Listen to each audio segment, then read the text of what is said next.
দেবী তারা, আপনি হয়তো আমায় ভুলে গেছেন, কিন্তু আমার মনে আছে আমার রাম অবতারের সময় আপনি সুগ্রীবের স্ত্রী ছিলেন আর কিষ্কিন্ধায় আমার জন্য ভোজন এনেছিলেন।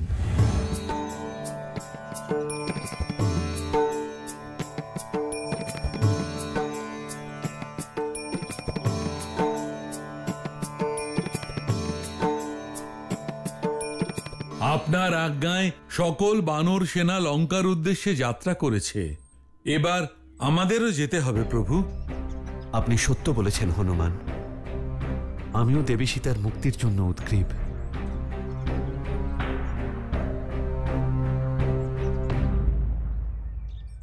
প্রভু,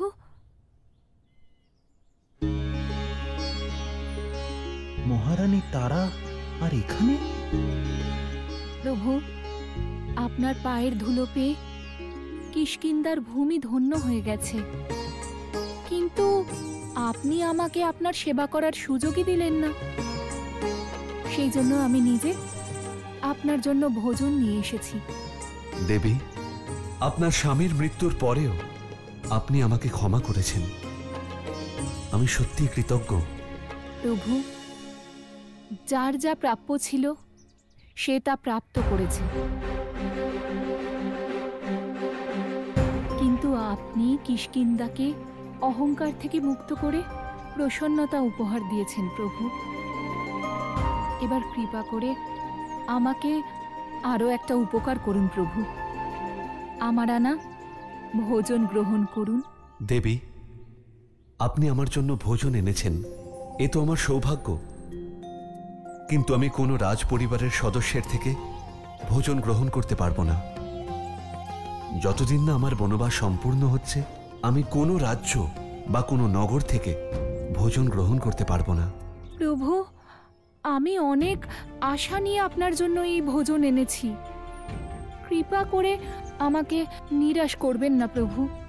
আমি আপনার ইচ্ছাকে সম্মান জানাই, আমি কথা দিচ্ছি সঠিক সময় আপনার ইচ্ছে আমি পূরণ করব।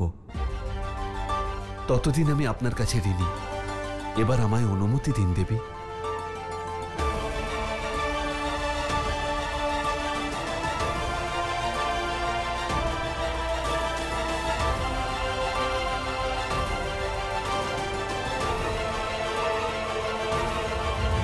দেবী তারা, সেদিন আমি আপনার ভোজন গ্রহণ করতে পারিনি, তাই যতদিন না আপনার থেকে ভোজন গ্রহণ করব, ততদিন না আপনার ইচ্ছে পূরণ হবে না আমার প্রতিশ্রুতি। তাই দান তো আপনাকে করতেই হবে।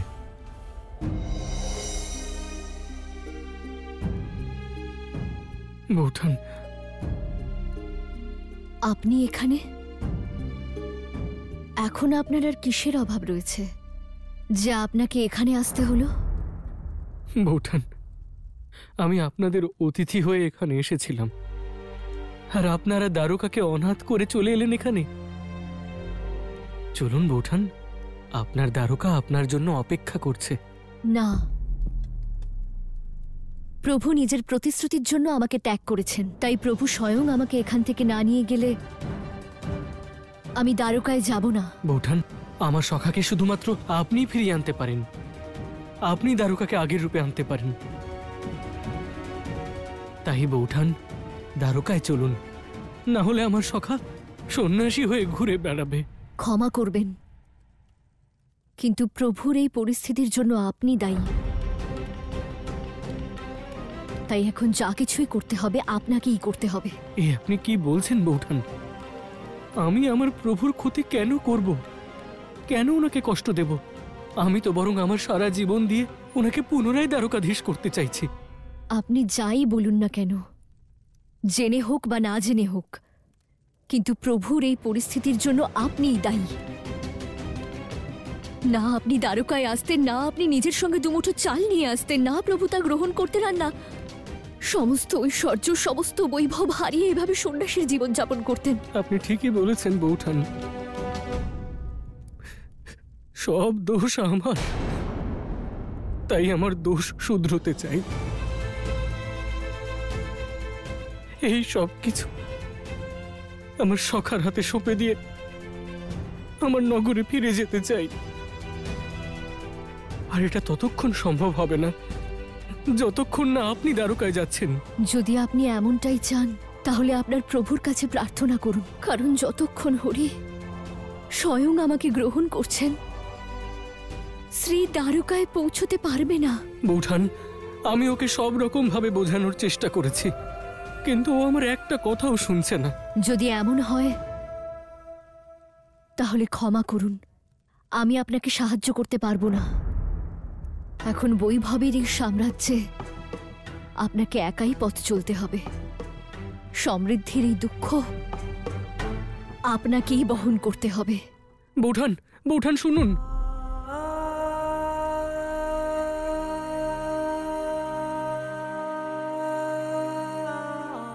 এ তুমি আমায় কেমন সমৃদ্ধি দিয়েছ সখা,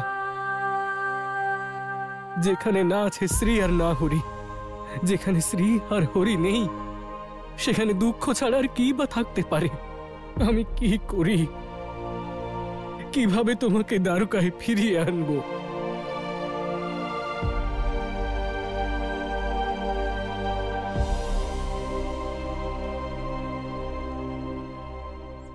দেবী তারা, এই জন্মে না আপনার ভক্তির কথা মনে আছে আর না আমার কথা। এই জন্মে আপনার কাছে পৌঁছানোর কেবল একটাই পথ, আর তা হল সঙ্গীত। কারণ এই জন্মে সঙ্গীতই আপনার সব থেকে প্রিয়।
এই বাঁশরীর সুর নর্তকী তারার নূপুরের ধ্বনির থেকেও মধুর। দেখতে হচ্ছে আমাদের নগরীতে এ কোন সঙ্গীতজ্ঞ এলেন।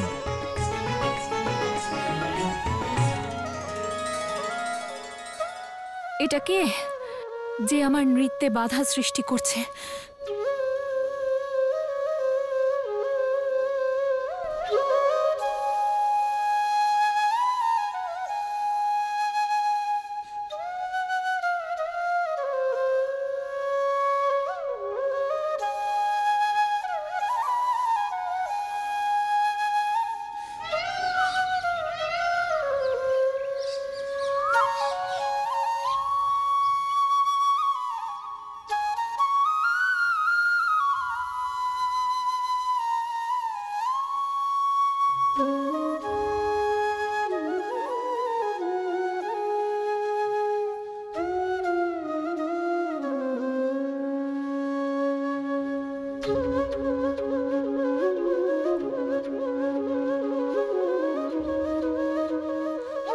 বন্ধ করো তোমার এই বাঁশরি।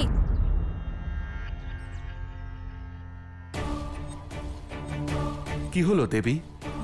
আমি ভাবলাম এই বাঁশুরির ধ্বনি শুনে আপনি প্রসন্ন হয়ে আমায় ভিক্ষা দেবেন। তুমি এখানে ভিক্ষা করতে এসেছো নাকি আমার জীবিকা বন্ধ করতে?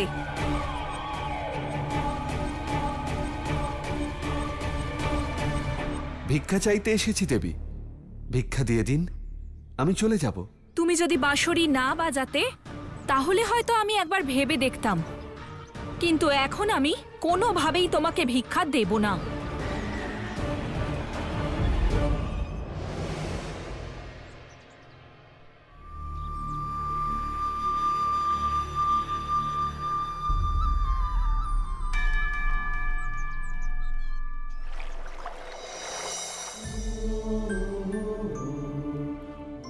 সখা, মানুষ সিংহাসন পেয়ে শক্তিশালী হয়ে যায়, তাদের সমস্ত রকম ইচ্ছে পূরণ হয়। কিন্তু সিংহাসন পেয়ে আমি তো শুধু কষ্টই পাচ্ছি। এই তুমি আমায় কেমন রাজা বানিয়েছো? নিজের মনের মতো একটা কাজও করতে পারছি না, না তোমাকে দ্বারকায় ফিরিয়ে আনতে পারছি, না বৌঠানকে। এর থেকে ভালো তো আমার ভিক্ষুকের জীবন ছিল, আমার ঝোলা কখনোই খালি থাকতো না। এখন তুমি আমায় রাজা বানিয়েছো, তুমি বলো আমি কি করব, কিভাবে ফিরিয়ে আনবো তোমাকে আমি দ্বারকায়? ভক্ত সুদামা, গুরুদেব, লোকে বলে যে ঈশ্বরের থেকেও বড় হন গুরু। আমি গুরুর দেখানো পথে চলেছি। দেবী লক্ষ্মী কিছুতেই দ্বারকায় আসতে চাননি। সুদামা, ধৈর্য ধরো, কারণ যা কিছু হয় তা প্রভুর ইচ্ছাতেই হয়। হতে পারে এতেও প্রভুর কোনো ইচ্ছে আছে। গুরুদেব, আমি প্রভুর ইচ্ছের কথা জানি না, কিন্তু এইটুকু আমি জানি যে আমার জন্যে শ্রী আর হরি আলাদা হয়েছেন। মা লক্ষ্মী প্রভুর এই পরিস্থিতির জন্য আমাকে দোষী ভাবেন। এবার আমি কি করব বলুন তো গুরুদেব? সুদামা, সমস্যার সমাধান আর মায়ের মমতা অন্তর্নিহিত থাকে। মা যদি রুষ্ট হন, তাকে রাজি করাতে তোমাকেই হবে। গুরুদেব, আমি মাকে সব রকম ভাবে রাজি করানোর চেষ্টা করেছি, কিন্তু উনি আমার মতো অপরাধীর কথা কেনই বা শুনবেন? সুদামা, মা লক্ষ্মীর পদ্মফুল খুব প্রিয়, আর শাস্ত্রে বলেছে কোনো ব্যক্তি যদি সত্য ভক্তি দিয়ে মা লক্ষ্মীর আরাধনা পদ্ম দিয়ে করে, অর্থাৎ এক রাতে 108টি পদ্ম নিবেদন করলে মা তার উপরে অবশ্যই প্রসন্না হন। গুরুদেব, আমি মায়ের পদ্ম আরাধনা নিশ্চয়ই শুরু করব। আমার শুধু একটা ইচ্ছে, যেভাবেই হোক শ্রী আর হরি যেন এক হয়ে যান। আমি যেভাবেই হোক ওনাদেরকে দ্বারকায় ফিরিয়ে আনবো, আর আমি আমার নগরীতে ফিরে যাব। সুদামা, আমার পূর্ণ বিশ্বাস যে তোমার এই পদ্ম দিয়ে আরাধনা কখনো ব্যর্থ হবে না, এবং তোমার ইচ্ছাও পূর্ণ হবে। গুরুদেব,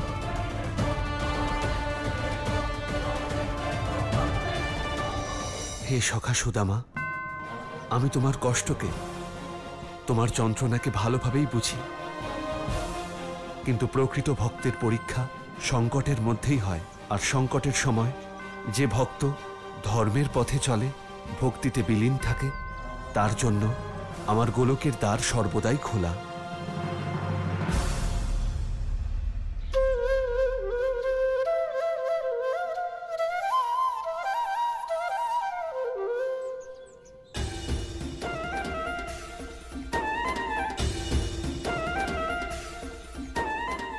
জানি না কোন আশা নিয়ে ক্ষুধার্ত তৃষ্ণার্ত অবস্থায় বসে রয়েছে এই ভিক্ষুক। যেই নর্তকীর হাতে কেউ জল পর্যন্ত গ্রহণ করে না, তার হাত থেকে ভোজন করতে চাইছে ও।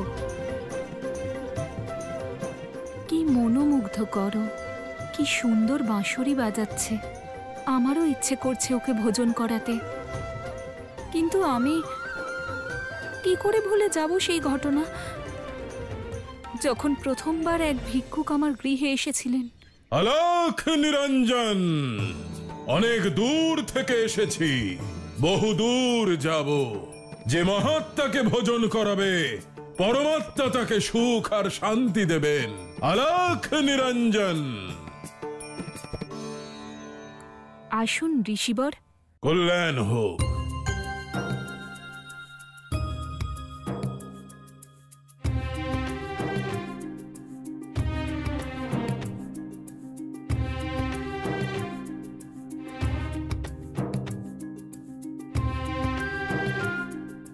ঋষিবর, এটা আমার কাছে সৌভাগ্যের বিষয় যে আপনার মতন মহাত্মা আমার গৃহে এসেছেন।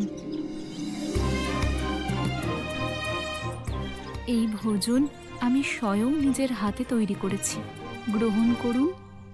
আহা, কন্যা, এই ভোজনের সুগন্ধ এর সুস্বাদু হওয়ার সংকেত দিচ্ছে।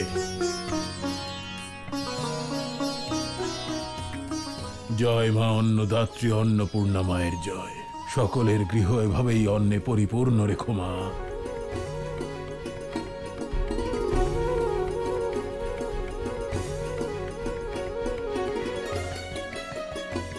অতি সুস্বাদু, অতি উত্তম।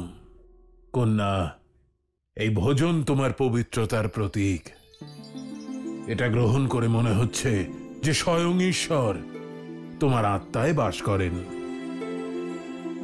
অন্যথা ভোজন এত তৃপ্তিদায়ক হতো না। খুবই তৃপ্তিদায়ক এই ভোজন।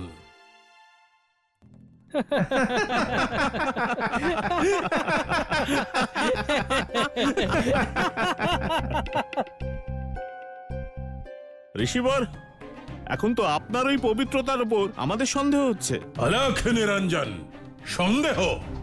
ঋষিকে সন্দেহ?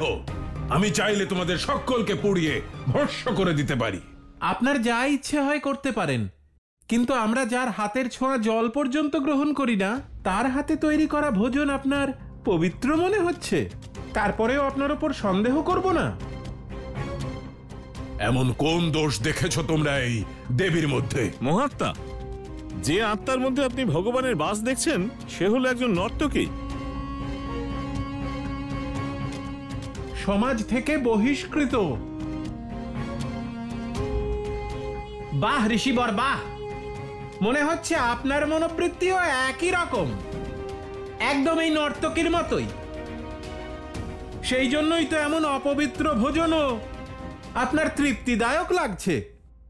কন্যা, এই সকল নগরবাসীরা কি সত্য বলছে? তুমি কি একজন নর্তকী? ক্ষমা করুন ঋষিবর, কিন্তু আমার কাজের সঙ্গে এই ভোজনের কি সম্পর্ক? আমি তো এই ভোজন শুদ্ধ আর পবিত্র মনে বানিয়েছি। মৌন হও! তুমি সত্য গোপন করে অপরাধ করেছ, এক মহাত্মার ধর্ম ভ্রষ্ট করেছ। তুমি একজন অপরাধী, আর তোমার পাশাপাশি এই সকল নগরবাসীরাও তোমার অপরাধের সমান অংশীদার। কারণ কেউই ভোজনের পূর্বে তোমার সত্য আমাকে বলেনি। তাই তোমরা সকলেই এবার শাস্তি পাবে। আমায় ক্ষমা করে দিন ঋষিবর। অসম্ভব! তোমাকে ক্ষমা করা সম্ভব নয়। যদি তোমাকে ক্ষমা করা হয় তাহলে আরো বহু পুণ্যাত্মার তুমি ধর্মভ্রষ্ট করবে। শোনো নগরবাসীরা, আজকের পরে যদি এই নর্তকী কোনো সাধু, সন্ত, মহাত্মা বা সন্ন্যাসীকে ভোজন দেয়, তাহলে এই নগরে এমন মহামারী হবে যে এই নগর শ্মশান হয়ে যাবে।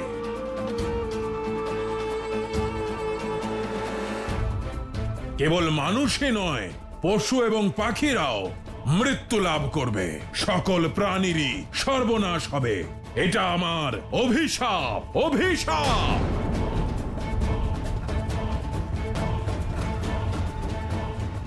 ঋষিবর, আমার পুণ্য লাভের এই একমাত্র পথ বন্ধ করে দেবেন না।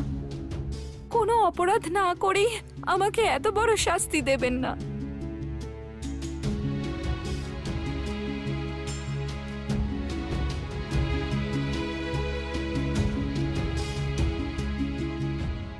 পাপী, এ তুমি কি অনর্থ করলে?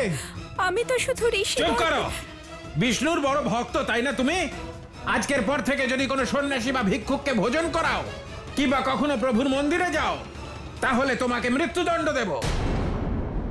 আর এটাই হলো কারণ যে আমি চাইলেও তোমায় ভোজন করাতে পারবো না। কিন্তু সেই ভোজন যদি আমি না প্রস্তুত করি, না তোমার অভিশাপ লাগবে না গ্রামবাসীদের। কিন্তু এমন ভোজন আমি পাবো কোথায়?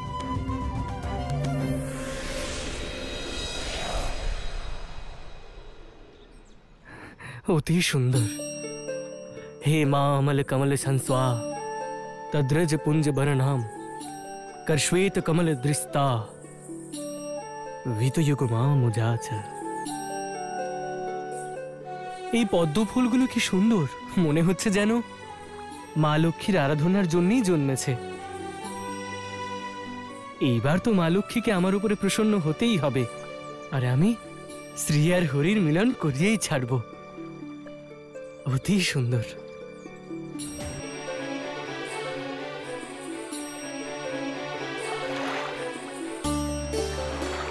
हे मामल कमल संस्वा तद्रज पुंज बरनाम करश्वेत कमल दृष्टा वीतयुगमा मुजाच।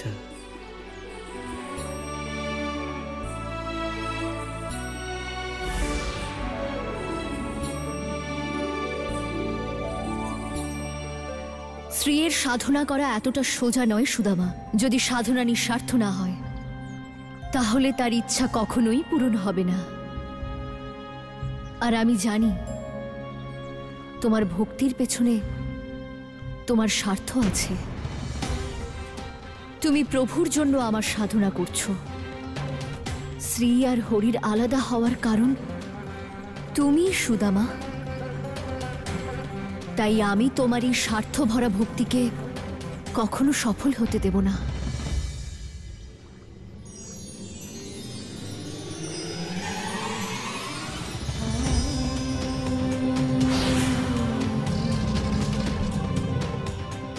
হে কুমির দেব, সুদামার এই সাধনাকে তোমাকেই ভঙ্গ করতে হবে।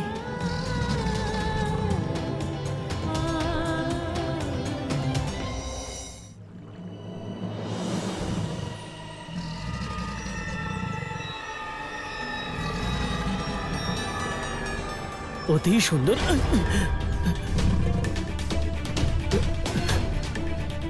এই কেমন অনর্থ! হরে কৃষ্ণ, হরে কৃষ্ণ।